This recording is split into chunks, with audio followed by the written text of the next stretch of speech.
双语音标领航，注音阅读启蒙，叶兴阳有声读物。Hermann and Dorothea by Johann Wolfgang von Goethe. Translated by Ellen Frothingham. Introductory note. There are few modern poems of any country so perfect in their kind as the Hermann and Dorothea of Goethe. In clearness of characterization, in unity of tone, in the adjustment of background and foreground, in the conduct of the narrative, it conforms admirably to the strict canons of art, yet it preserves a freshness and spontaneity in its emotional appeal that are rare in works of so classical a perfection in form. The basis of the poem is a historical incident.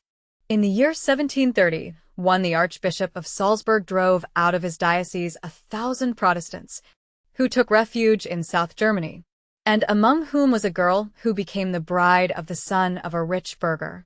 The occasion of the girl's exile was changed by Goethe to more recent times, and in the poem she is represented as a German from the west bank of the Rhine fleeing from the turmoil caused by the French Revolution. The political element is not a mere background, but is woven into the plot with consummate skill, being used, at one point, for example, in the characterization of Dorothea, who before the time of her appearance in the poem has been deprived of her first betrothed by the guillotine, and, at another, in furnishing a telling contrast between the revolutionary uproar in France and the settled peace of the German village. The characters of the father and the minister Goethe took over from the original incident, the mother he invented, and the apothecary he made to stand for a group of friends. But all of these persons, as well as the two lovers, are recreated, and this so skillfully that while they are made notably familiar to us as individuals, they are no less significant as permanent types of human nature. The hexameter measure, which he employed, and which is retained in the present translation, he handled with such charm that it has since seemed the natural verse for the domestic idle witness the obvious imitation of this, as of other features of the poem. In Longfellow's Evangeline, taken as a whole, with its beauty of form, its sentiment, tender yet restrained, and the compelling pathos of its story, Hermann and Dorothea appeals to a wider public than perhaps any other product of its author. Hermann and Dorothea. Calliope. Fate and sympathy. Truly, I never have seen the market and streets so deserted. How as if it were swept looks the town, or had perished. Not 50 are there, methinks, of all our inhabitants in it remaining. What will not curiosity do? Here is every one running, hurrying to gaze on the sad procession of pitiful exiles. Fully a league it must be to the causeway they have to pass over, yet all are hurrying down in the dusty heat of the noonday. I, in good sooth, would not stir from my place to witness the sorrows borne by good, fugitive people, who now, with their rescued possessions, driven, alas, from beyond the Rhine, their beautiful country, over to us are coming, and through the prosperous corner roam of this our luxuriant valley, and traverse its windings. Well hast thou done, good wife, our son in thus kindly dispatching, laden with something to eat and to drink, and with store of old linen, mongst the poor folk to distribute, for giving belongs to the wealthy.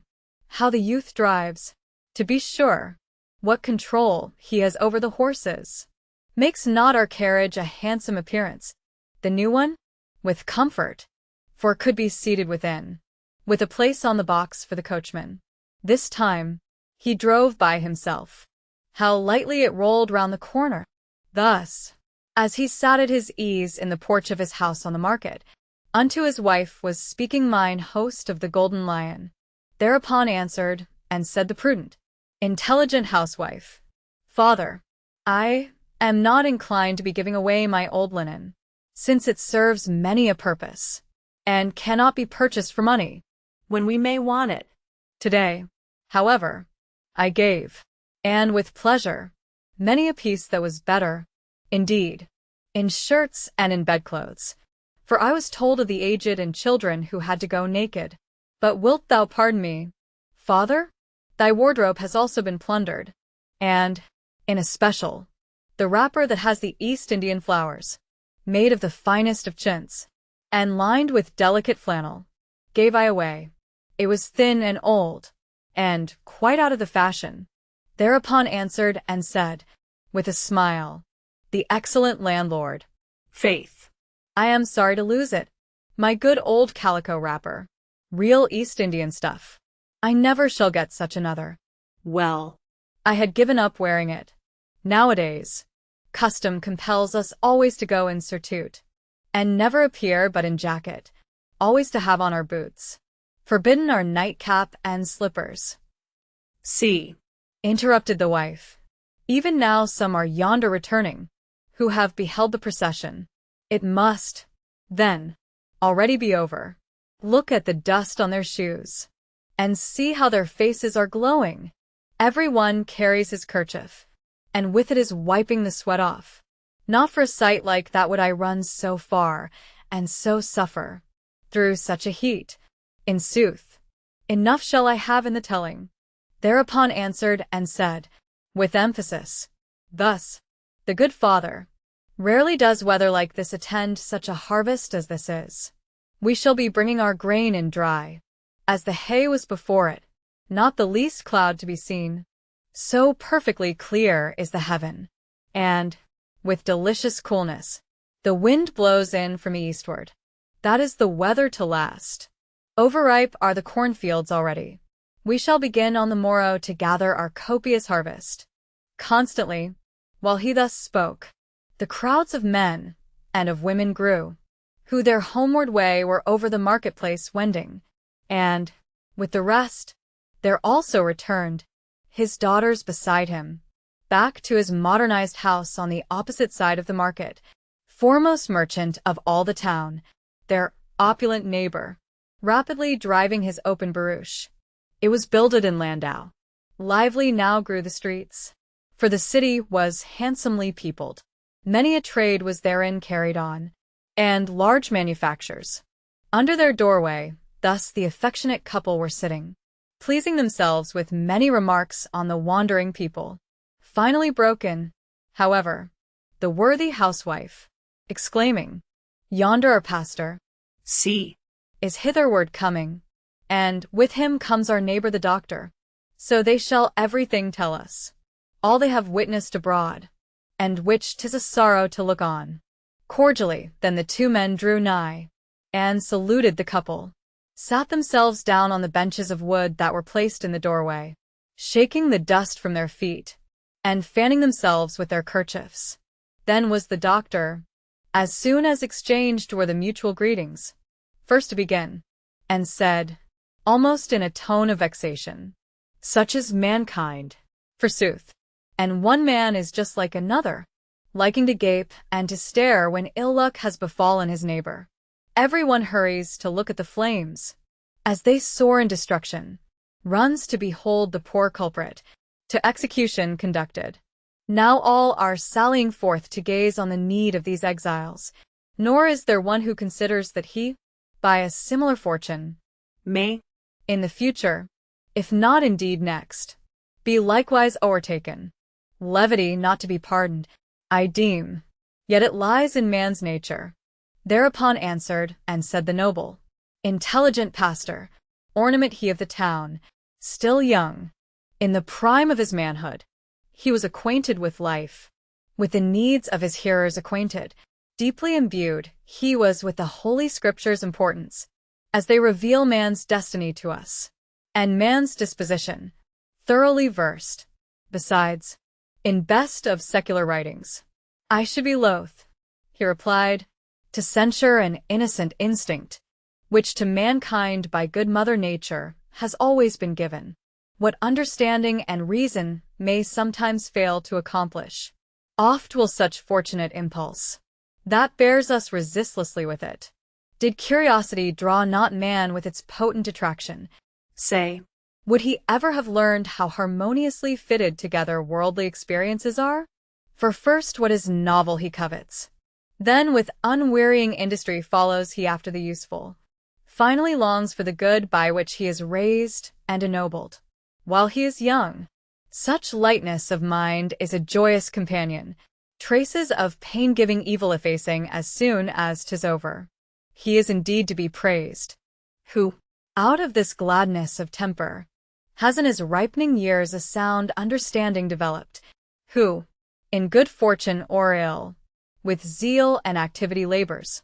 Such an one bringeth to pass what is good, and repaireth the evil. Then broke familiarly in the housewife impatient, exclaiming, Tell us of what ye have seen, for that I am longing to hear of. Hardly, with emphasis, then the village doctor made answer, Can I find spirits so soon after all the scenes I have witnessed? Oh, The manifold miseries. Who shall be able to tell them? Ian. Before crossing the meadows, and while we were yet at a distance, saw we the dust. But still from hill to hill the procession passed away out of our sight, and we could distinguish but little. But when at last we were come to the street that crosses the valley, great was the crowd and confusion of persons on foot and of wagons. There, alas, saw we enough of these poor unfortunates passing, and could from some of them learn how bitter the sorrowful flight was, yet how joyful the feeling of life thus hastily rescued.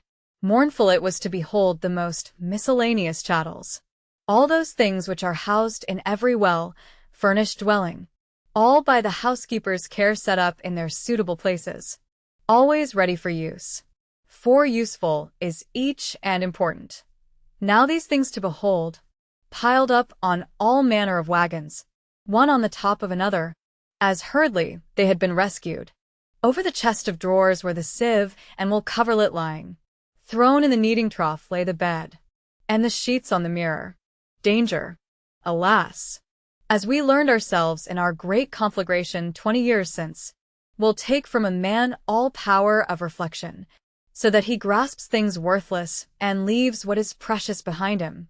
Here, too, with unconsidering care they were carrying with them pitiful trash, that only encumbered the horses and oxen, such as old barrels and boards, the pen for the goose, and the bird-cage. Women and children, too, went toiling along with their bundles, panting 'neath baskets and tubs, full of things of no manner of value.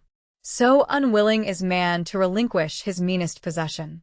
Thus on the dusty road the crowded procession moved forward, all confused and disordered. The one whose beasts were the weaker wanted more slowly to drive, while faster would hurry another. Presently went up a scream from the closely squeezed women and children, and with the yelping of dogs was mingled the lowing of cattle, cries of distress from the aged and sick, who aloft on the wagon, heavy and thus overpacked, upon beds were sitting and swaying, pressed at last from the rut, and out to the edge of the highway, slipped the creaking wheel. The cart lost its balance, and overfell in the ditch. In the swing the people were flung to a distance, far off into the field, with horrible screams. By good fortune, later the boxes were thrown and fell more near to the wagon. Verily all who had witnessed the fall expected to see them crushed into pieces beneath the weight of trunks and of presses.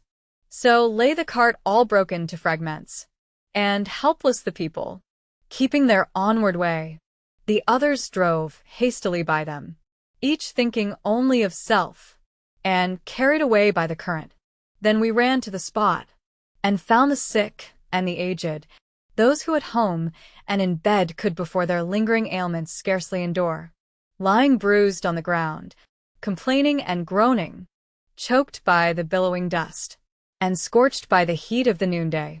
Thereupon answered, and said the kind-hearted landlord, with feeling, would that our Hermann might meet them and give them refreshment and clothing.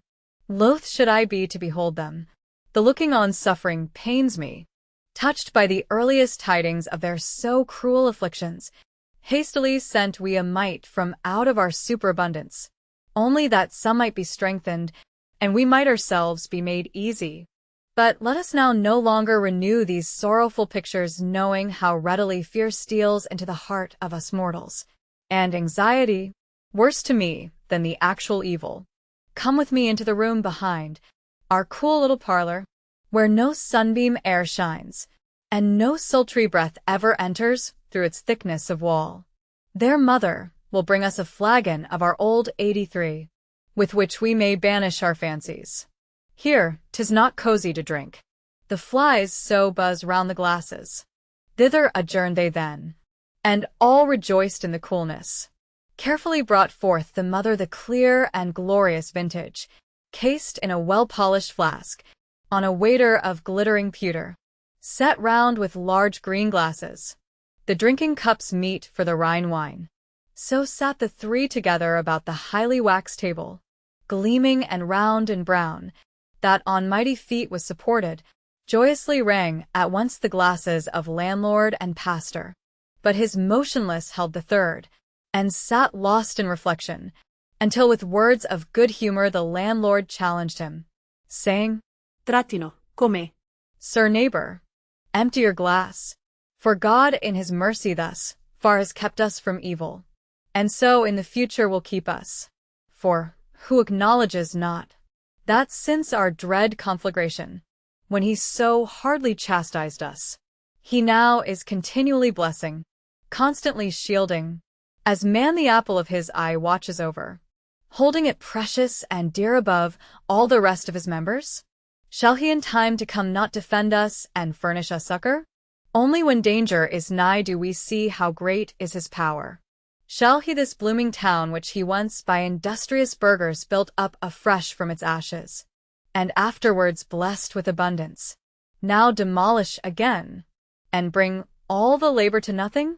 Cheerfully said in reply the excellent pastor, and kindly, keep thyself firm in the faith, and firm abide in this temper, for it makes steadfast and wise when fortune is fair, and when evil furnishes sweet consolation and animates hopes the sublimest. Then made answer the landlord, with thoughts judicious and manly, often the Rhine's broad stream have I with astonishment greeted, as I have neared it again, after traveling abroad upon business. Always majestic it seemed, and my mind and spirit exalted. But I could never imagine its beautiful banks would so shortly be to a rampart transformed, to keep from our borders the Frenchmen, and its wide-spreading bed be a moat all passage to hinder. See. Thus nature protects. The stout-hearted Germans protect us. And thus protects us the Lord. Who then will he weakly despondent? Weary, already the combatants. All indications are peaceful. Would it might be that when that festival, ardently longed for, shall in our church be observed, when the sacred Te Deum is rising, swelled by the pealing of organ and bells, and the blaring of trumpets, would it might be that that day should behold my Hermann, Sir Pastor, standing, his choice now made, with his bride before thee at the altar, making that festal day, that through every land shall be honored, my anniversary, too, henceforth of domestic rejoicing. But I observe with regret that the youth so efficient and active ever in household affairs, when abroad is timid and backward. Little enjoyment he finds in going about among others. Nay, he will even avoid young ladies' society wholly, shuns the enlivening dance which all young persons delight in. Thus he spoke and listened, for now was heard in the distance clattering of horses' hoofs drawing near, and the roll of the wagon, which, with furious haste, came thundering under the gateway. Terpsihara. Hermann. Ow, when of comely mien the son came into the chamber, turned with a searching look the eyes of the preacher upon him, and, with the gaze of the student, who easily fathoms expression, scrutinized well his face and form and his general bearing. Then with a smile he spoke, and said in words of affection, Truly a different being thou comest. I never have seen thee cheerful as now, nor ever beheld I thy glances so beaming. Joyous thou comest, and happy. 'Tis plain that among the poor people thou hast been sharing thy gifts, and receiving their blessings upon thee. Quietly then, and with serious words, the son made him answer, If I have acted as you will commend, I know not, but I followed that which my heart bade me do, as I shall exactly relate you.